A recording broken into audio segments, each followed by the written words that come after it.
Good morning, lunatics, and welcome to another edition of Morning Java. As always, brought to you by our good friends at the Get Go Cafe and Market, where, Carter, they're open, first of all. Second of all, you can order right on the Giant Eagle app. Go to Get Go. You can literally hold your breath, walk in, and leave, pick up your order. It's the most beautiful coronavirus ready pickup ever. And $4.99 7-inch subs. Come on, man. No, yeah, Get-Go is a great place. You can get $4.99 7-inch subs. You get their sandwiches. You get so many options. They're clean. It's a great place to just go in quick, grab some food, get out quick, eat your lunch, eat your dinner. It's a great spot to be. To check it out if you haven't already.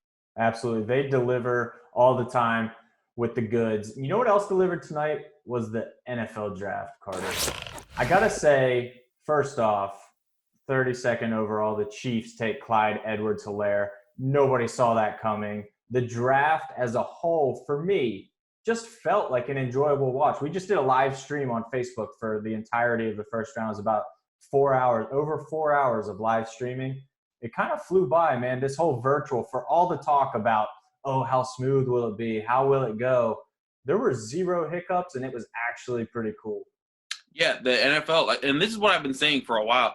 I thought the NFL was going to be all over this. They did not want their first, them being the first real sports live event to be happening, and then it to fail at any point. Because if it did, then people would be like, "Oh, why would we depend on this at all?" Now everyone knows that they just got a whole bunch of entertainment just by seeing the draft. I'm sure the NFL probably wanted more trades, but I think with the lack of interviews and people being able to get their own insight on players, that probably slowed teams down a little bit. I'm interested to see how this continues to play out. But as far as a program, as far as entertainment, it was smooth. You could watch it the entire night. You could keep track with highlights. You could watch whoever your team picked, whoever they didn't get a chance to pick, and you could determine for yourself, this is how good this player is, and engage in all the debates that happened all over the internet tonight, including our live stream on dkpittsburghsports.com, including Twitter, Instagram, all over the place. It was a fun time to be had for all. And there's a lot of interesting debate points coming into round two. Absolutely. I was really impressed just in an overall sense. The NFL, they upped their game, man, with the graphics, with the visuals they were pulling. They were pulling out animations of sad Bengals fans whenever they were on the clock, and just the Jets fans, and they put the screen up behind Goodell with fans able to kind of create that atmosphere that was missing. They really pulled out a lot of stops for this and made it so that we wouldn't feel like, oh, why is it weird this year? You know, they created that sense of normalcy. Like, to Goodell's credit, like he said all along, we need some consistency. We need something you can depend on. We want to bring this to people because it feels familiar and they'll like it. And sure enough, man, they really replicated a lot of those little elements that you thought may have been missing. I didn't. I'll ask you as well.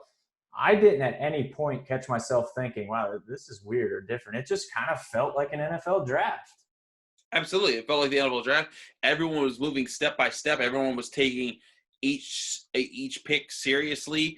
And then, like, we were following the analysis behind. Each pick was followed by plenty of highlights. It felt just like sitting from home, because, I mean, the average fan, you've never gone to the NFL draft to see what it's like there. And honestly, when you go there, you're not seeing anything special. You're just being at the place where the picks are being announced live. I mean, there's not a whole lot of value there.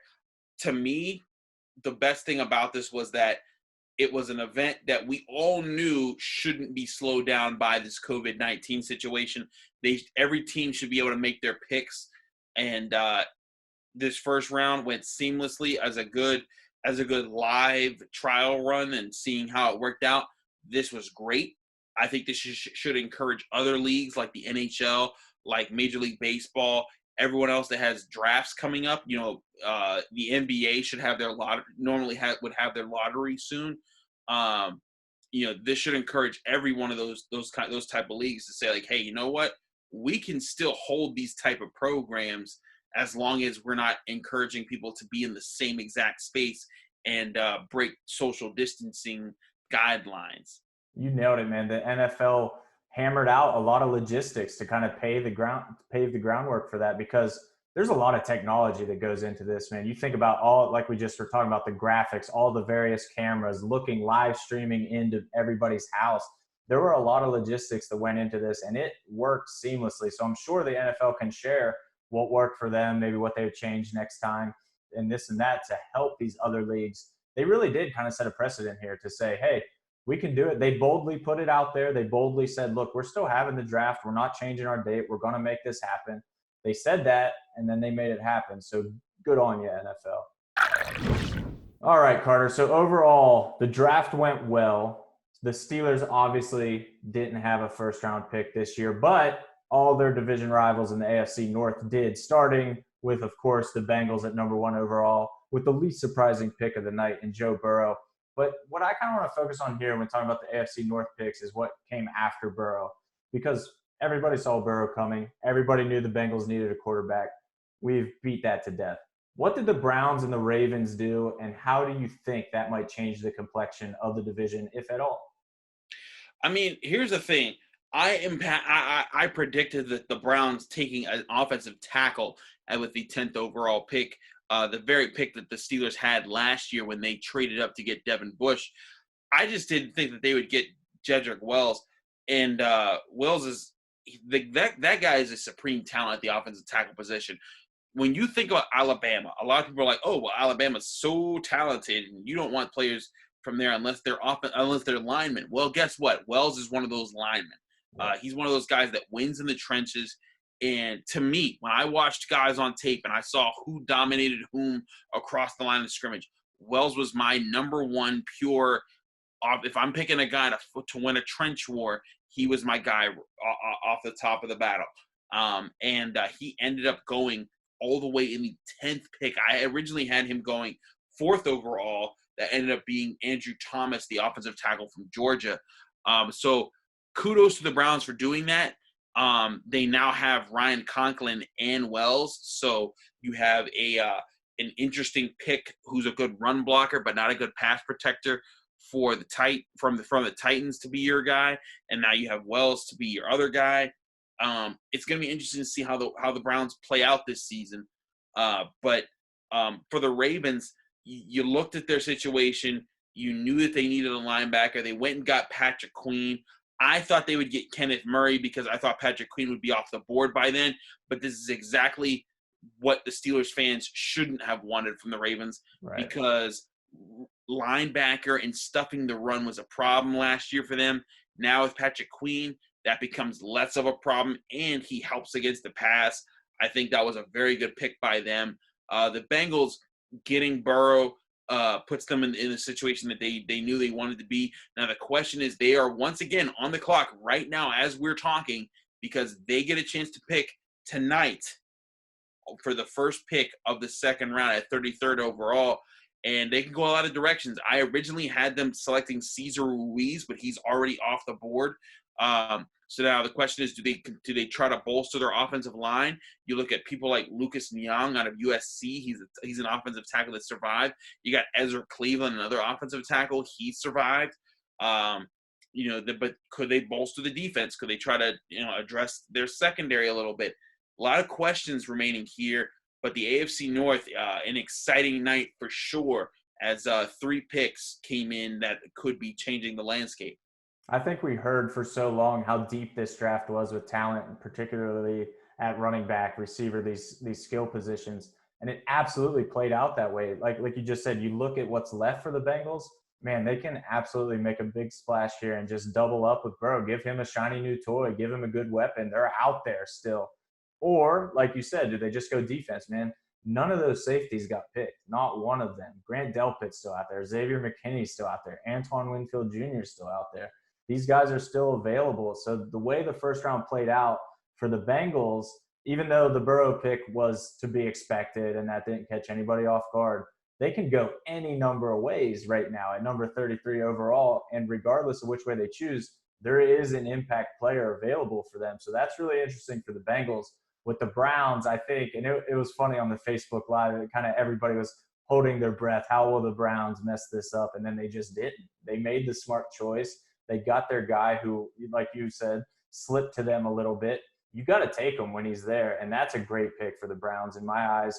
The Ravens also, Patrick Queen. Steelers fans aren't going to want to hear this at all, but go watch Patrick Queen's tape. Looks a little bit like Shazier to me. The build, the instincts, the closing speed. He has some Shazier qualities about him. I'm not saying he is or isn't Ryan Shazier. That's way too soon to say. But the fact remains the Ravens addressed a big need there in a big way with a very good player. So on round one, the AFC North played it perfectly, and the Steelers got Minka, of course. Carter, final topic. There's no way we were getting off this morning job without talking about this. Who are the Steelers going to take? Who's left? We just talked about everybody that the Bengals have available right now at 33, but 49, a couple picks down the road, the Steelers get their first pick of the draft. Who's it going to be? So first, we should address all the picks that came off the board, position by position. I expected wide receiver to be among the highest picked. They were 6 wide receivers off the board.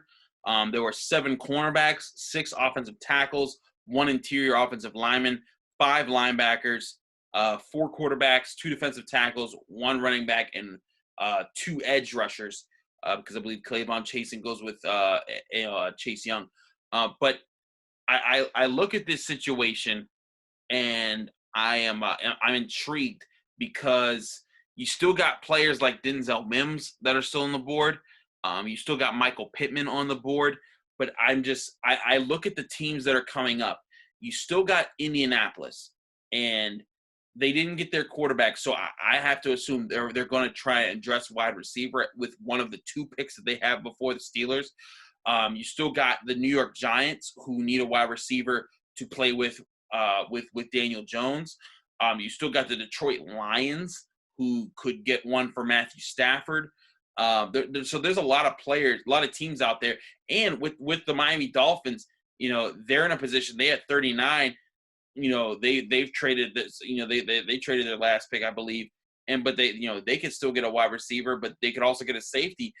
It's really interesting to me because going into the second round, I thought that by now, Grant Delpit and McKinney would be off the board at the safety position. Neither have been. If they get a shot at either of those 2 or Antoine Winfield, this is a win of a situation for the Steelers on defense. And if they get a shot at DeAndre Swift or J.K. Dobbins, that's also a win. So if I'm a Steelers fan, I'm hoping to not hear too many safeties and too many running backs coming off the board. If they get a pick of any of those 5 guys, this has been a very solid second round of the draft.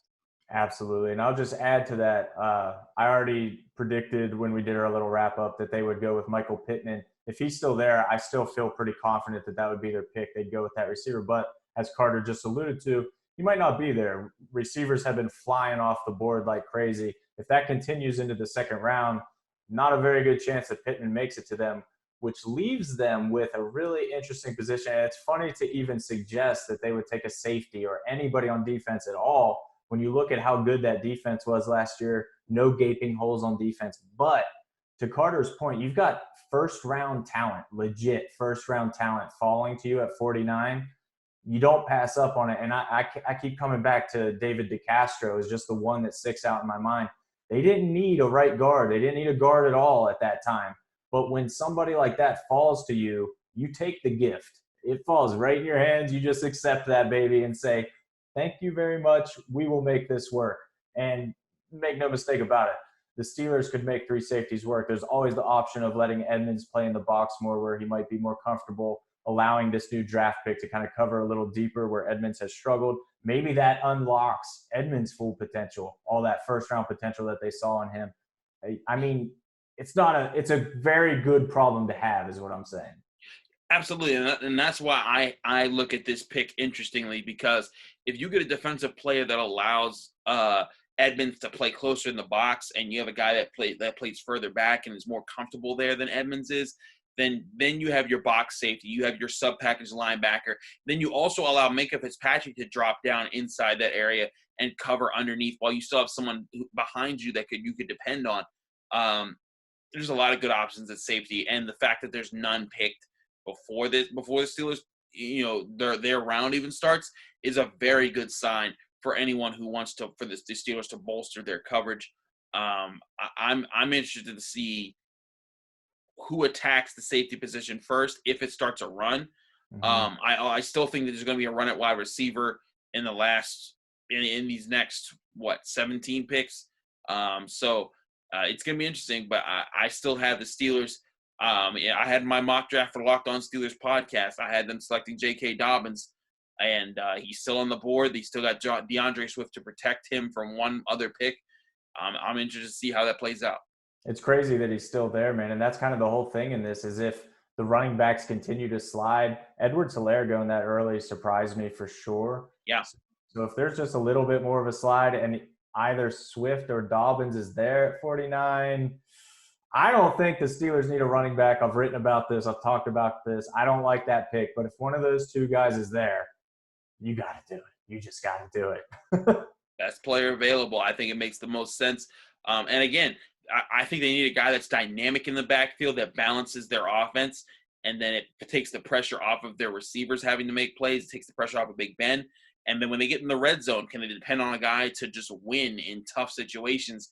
I think if they get a guy in the second round, especially if it's Dobbins or Taylor or Swift, I think they've got that guy.